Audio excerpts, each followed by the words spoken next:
من فقط دو مثال میبیارم که استاد در امین ساحه نقش آفری در سینما خیلی خیلی به همتا هستند.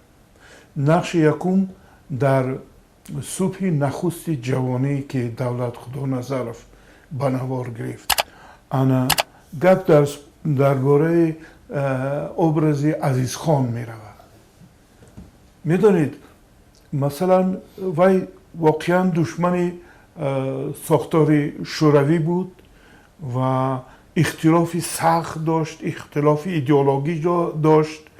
وی مثلا باید به تماشابین همون دوره، یعنی دوره شوروی، میفهماند که مثلا این دشمن همین ایدئولوژی همین ساختار است.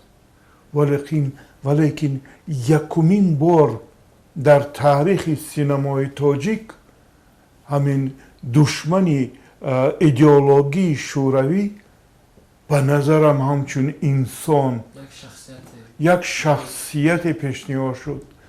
شخصیتی بود که میفهمیدید که برای چی و این کار میکند یا اون کار میکند، سببش میفهمیدید و اثبات کرد که همچون انسان احساسات داره، احساسات طبیعی و واقعی دوست داشتنی. و مثلا وقتی که وی نیسای مثلا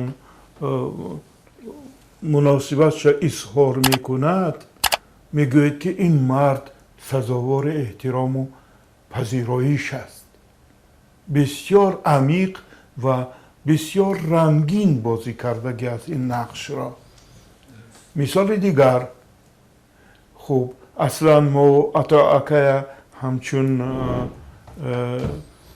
امپلای اکتور دراموی میشناسیم، فاجعوی میشناسیم.